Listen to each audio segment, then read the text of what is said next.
Well, hello, friends. Mark Holmes here with my buddy Cowboy Joe Boo. And as always, thank you guys for watching, commenting, and subscribing to the Joe Boo Sports Report. Without you guys, this literally does not work. So, we're already open for business. Let's just wake up the football gods up here. You know, I got to be honest with you. It's really cool having this channel because I hear from so many different fans from other teams. I mean, I'm talking New Orleans, I'm talking Atlanta, Tampa Bay, Green Bay. And now I'm getting some of those Giant fans, some of those ones, well, you kind of need a fly swatter because it's cockroaches that are coming out the woodwork and stuff. But, they're welcome as well. And of course, you know, uh, I've got Eagle fans galore that have come out of the woodwork since they finally won a Super Bowl. And speaking of coming out the woodwork, Philly, how you doing tonight, man?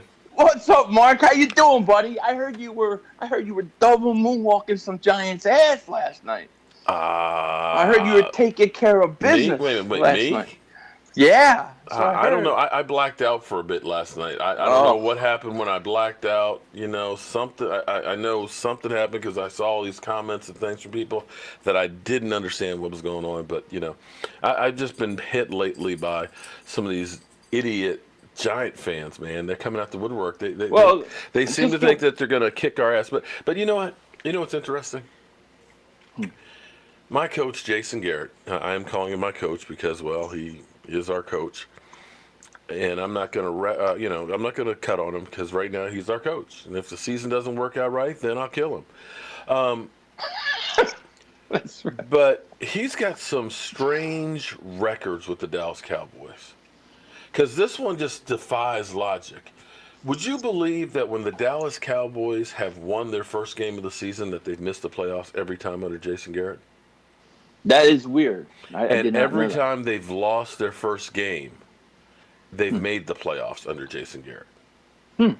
It just defies logic. What do you think that is? Do you think they respond? Does he respond? Is he a better coach when his butt is on the line, when his butt's against the back of the wall, or is he just? What do you think? What's wrong? Better coach. Better coach when it counts, yeah. Okay, when it counts would be playoffs. Well, you barely make the playoffs, so. Okay. Well, when you're 7-8, I'm sorry, when you're 8-7, and the playoffs are, or to get in, you got to win. No, okay. Better coach. Look, I'm not a Garrett guy. I don't. I'll be honest with you. I don't know. It just does not make any sense whatsoever. I'm not even going to try and figure it out. But I think last year, this is the conundrum for me because I'm superstitious. I know you're surprised to hear that I'm actually superstitious, a guy with a voodoo doll. I'm not. But I'm superstitious. But, maybe it's, and so that's where I'm kind of on the fence is like, if the Giants did end up winning, it certainly would bring some urgency of getting Zeke back. You're not beating the Giants. But then I'd be hearing from Giant fans, especially that cold piss guy. Oh, my God. Could you imagine? No. So it's kind of like, but then I start thinking, then what? We need things to be different. We need to break the cycle and break the chains. So maybe we should destroy the Giants and get on a roll. I just don't. I'll be honest with you. I don't know. I understand the superstitious part of it. I just think that I think each season's a new entity. Like last year, for instance. If you don't get Amari Cooper, you're done. You're not even making the playoffs. Oh, true. That changed your whole season. But you know what happened last year, though? We lost the first game. Amari Cooper. No, we lost the first game. 2016. We lost Did you play last year? What? We played Carolina. Wow, usually you play the Giants every year. So. Right, but in 2016 we lost to the Giants and we made the playoffs. 13-3. Yeah. It's like I said, it's weird. It makes no sense. I mean, in 2014 we lost to the 49ers. Make the playoffs. Look, I'm not gonna lie to you. If you lose the first game, I'm gonna love it. I'm gonna love every read between the lines, man. Read between the lines. Because look, I don't consider the Giants a threat, whether they beat you week 1 or not. They stink. But here's the thing, though. No, Philly. We're talking about division games. Yeah. Now, the Dallas Cowboys, we have got a 13-5 record over the last 3 years. We've pretty much owned the division for the most part, but they're still division games. You can throw the records out the windows because you know this shit is always close. Oh, it is. It's NFC, it always is. close in the division, and it can go any way. I mean, quite Yeah. frankly, you got to look at the division and say if you do better than 500, you're doing good in the division because we are unpredictable. But that being said, I look at the Redskins without Trent Williams and Eric Flowers starting at guard. Well, and look, if we talk about Redskins and Eagles and NFC East, you know, the Redskins they usually have They're gonna have a good an defense. easier time. They do, and they have an easier time beating us. It seems like they beat us at home or in Philly more than they beat us in Washington. Mm-hmm. I know that over the last few years, I think that wasn't the case. I think in 2017 we had struggled against them, but up until 2017, I mean, but I mean, Redskins Eagles can go. I've seen a lot of weird Eagle Redskins games in my life, a lot of them. Yeah. So you never know. You never know. I mean, I'm pretty confident with Casey Stinkum. I think he stinks, and I think the Eagles will beat that team. I think the only trouble you guys have is if Zeke don't play. I mean that's a legitimate concern because he's most of your offense. You know what happened last year? Believe it or not, Zeke's numbers went down once we got Amari Cooper, which was a good thing. And I'm concerned about we can't continue to run him, you know, the way we've been running because he's going to be burned out. You can't keep piling all of those hits. And quite frankly, here's the difference with my Dallas Cowboys. I know everybody's saying the Cowboys, you know, can't win with Zeke. But guess what? When we didn't have Amari Cooper, we weren't winning with Zeke too. Right. We were 3-4 with Zeke and Dak. Okay? Right. With Amari, we were 7-1. Right. That's a big difference. But I will say, in looking back to where we were suspended with Zeke, that we're not going to Chaz Green as far as backups. We've got depth better than we've had in a long time because because it wasn't just Zeke that we lost. We lost Tyron Smith, and Tyron Smith, of course, you know, one of the best tackles in football, to Chaz Green. Green. And we also lost Sean Lee, who, you know, we were only giving up like 83 yards on the ground, and all of a sudden we're giving up 183 yards on the ground. So I think we're in a little bit better of shape, and we're not playing exactly the cream of the crop the first 3 games. Yeah. Until we get to New Orleans. No, I mean, and I think that's the gamble that Jerry Jones is playing. So, you know, I'm not ready for all the doom and gloom. I think that this might be kind of like Seattle. Seattle had a great defense. They had beast mode, and they were really a running team. But then they lost beast mode, and it made Russell Wilson have to evolve because Russell Wilson wasn't exactly throwing for a whole lot of yardage his first 3 years until they were forced to. No. And don't sleep on Kellen Moore because he's going to give you a lot more than Scott Linehan. Well, we'll see. We'll see. I mean, can Dak Prescott become what Russell Wilson has become? Russell Wilson is a franchise. He's one of the most fantastic quarterbacks. You know, I am sick and tired. I want to understand. Okay, I'm a Cowboy homer, so I'm going to be jaded. Yeah. But I'm trying to understand where people say that, you know, he's already at a ceiling. How do we know he's at a ceiling? I'm not saying he hit his ceiling. I'm not saying he hit his ceiling. You know, because what I'm saying is I don't know. No. Because I'm going to ask you this because people keep saying, you know, Carson Wentz, you know, the sky's the limit. How do we know he hasn't reached his potential? What was his potential? MVP? MVP's his potential on a fourth-place schedule. Then nobody was scared. Okay. Look, what did he do last? What did he do last year, Chump? What did he do last year? Back last year. Oh, he broke his back. You know what?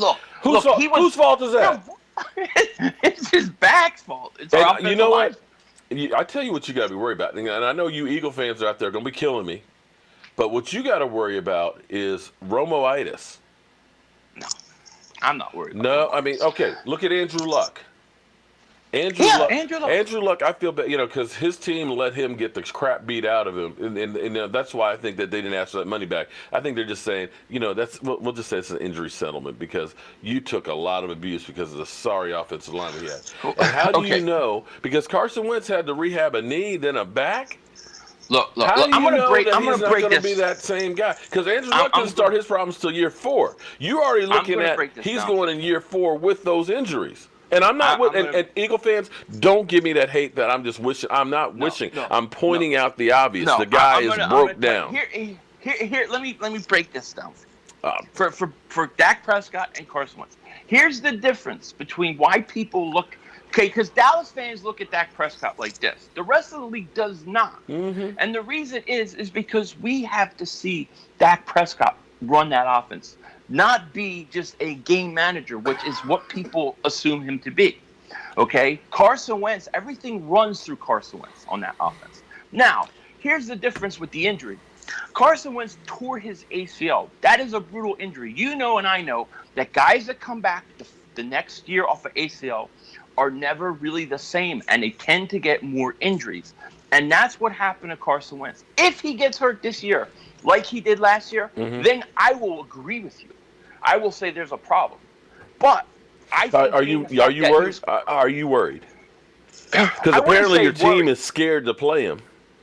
Well, I would have played him. I said this during the live stream. I would have played him at least a quarter. I think he should have played.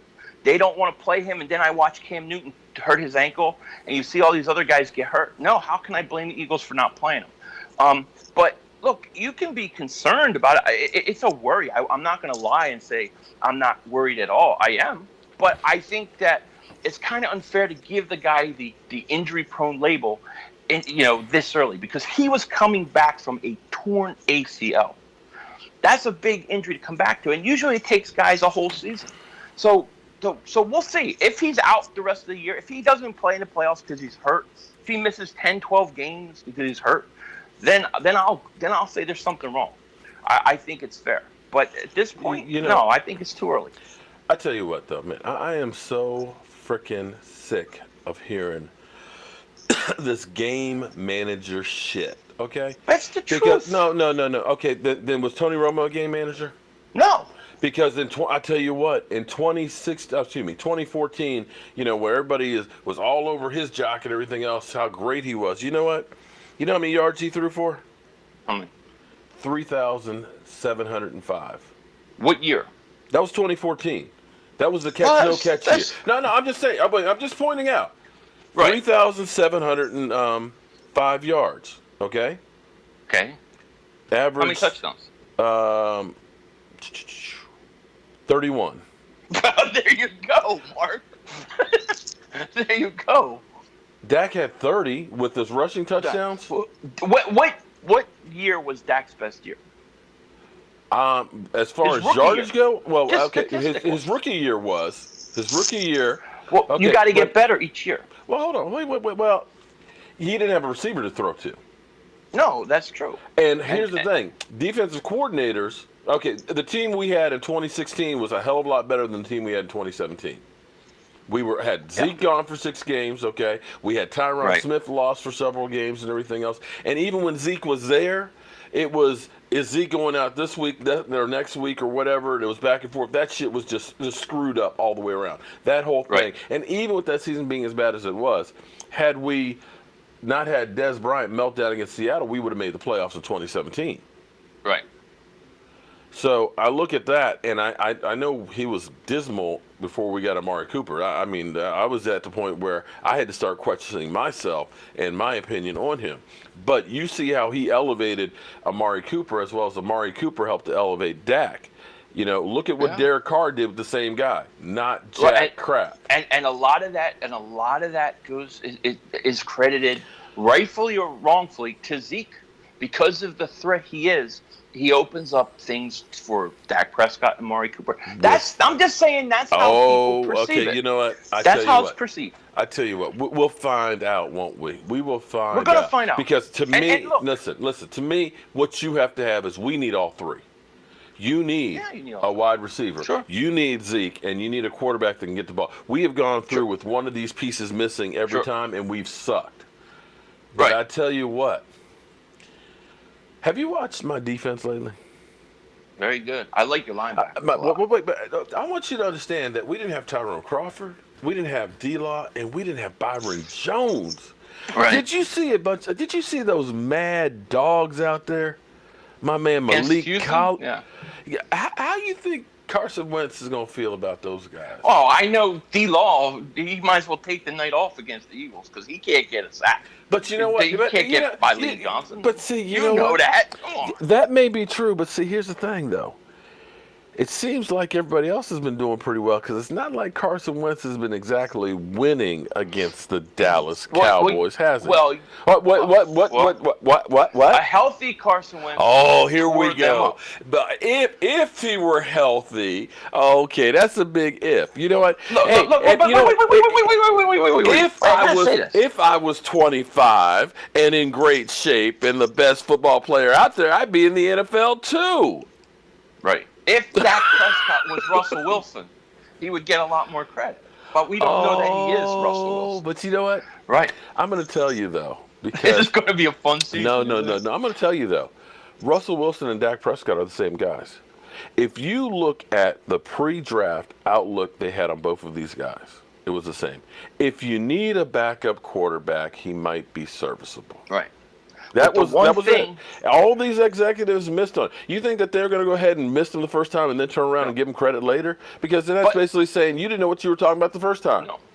No, but Russell Wilson developed into a passing quarterback, a guy who can carry the team. That's a fair criticism. It's not even a criticism. I don't want to say it's criticism. It's just it's unproven. I tell you what, since you put out there, if Carson Wentz were healthy, how about this? How about if we actually had a coach that wasn't Scott Linehan that was actually running an offense? This is a criticism I have actually agreed with you on.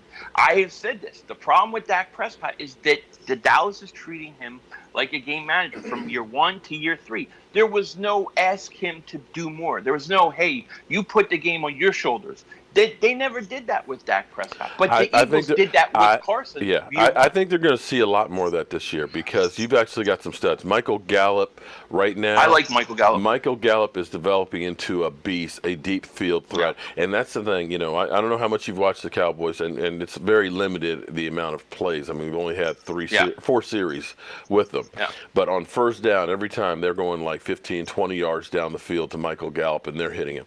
And on the game number 2, we went on a 97-yard drive. He hit 6 different receivers in that drive. And you know what? If you can do that and put Zeke back behind there and with Tony Pollard, all of a sudden you got an offense that can do some damage. With Zeke Elliott, I think you guys are a legitimate threat. I mean, I think that you're the biggest threat to us in the NFC. I've said this. And look, I am not saying I don't like Dak Prescott. I'm just saying we've got to see him do that. Do I think he's capable? Yeah, I think he's talented. Sure. He reminds me of Donovan McNabb. That's who he reminds me of when I watch him play. Oh, Lord. Let's hope he doesn't start tossing cookies. He has to prove, Dak Prescott has to prove that he could be that quarterback that the offense can count on and that could go through him. Carson Wentz has to prove he can stay healthy. I was going to basically turn that whole thing you just threw back at me because, I think Carson Wentz has some skills. But he's got to prove that, one, he can be the team leader that the guys believe in, and that he's got to stay on the field because I'm sick and tired of hearing people talk about, well, he was going to be don't count. You got to stay healthy. I tell you what. He won the MVP. He got robbed off the MVP. He got robbed, Mark.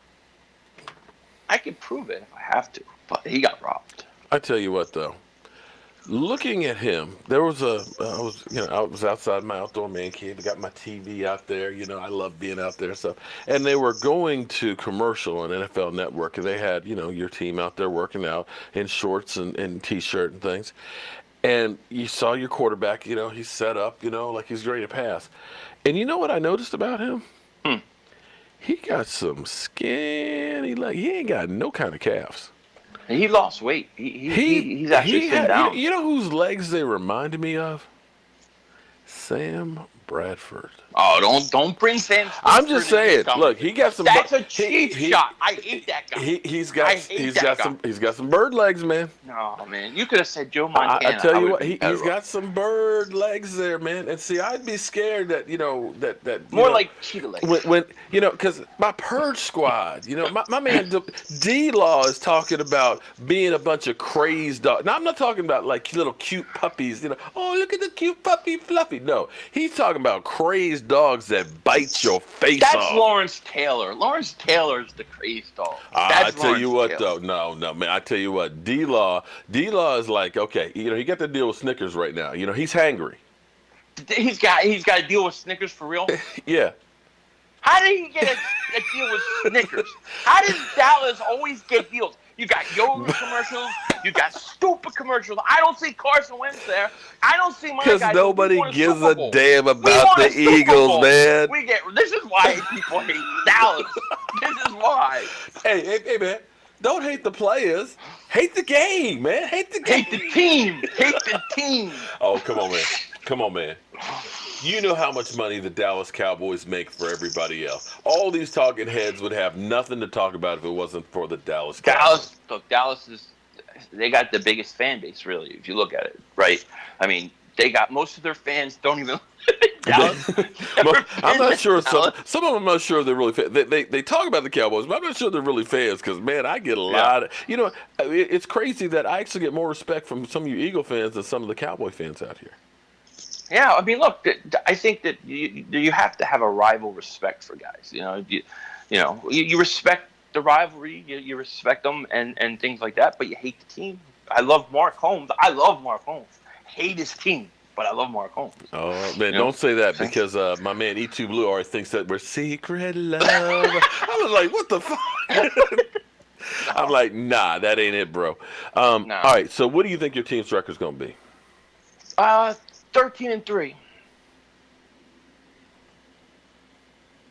I got Eagles 13-3. I got Dallas 11-5, and I got us playing each other 3 times this year. NFC Championship game, Eagles Dallas. I got us at 11-5, but I don't know about you being 13-3. I think you're smoking some crack right now, man. I don't smoke anything. I don't know. I think you're passing that roach around. Maybe 12-4. Okay, well, I'm gonna hold you to that, man. All right. Well, best of luck to you guys tomorrow night, and we'll see some surprise cuts and stuff, and we'll hit you up, I guess, early next week as you get ready to play the Washington Redskins. I'll be jetting out to Dallas on Saturday the following week to see those New York stinking cockroaches in Dallas. That's going to be fun. I'll be watching. And see if you guys can soften up the Redskins a little bit for us, Redskins ain't a problem. Don't consider it done. All right, everybody, my man Philly500. Philly, tell everybody where to find you. Just type in Philly500, Philly.500, Philly500. I'll come up. All right. Very loud. All right, guys. I will see you guys soon.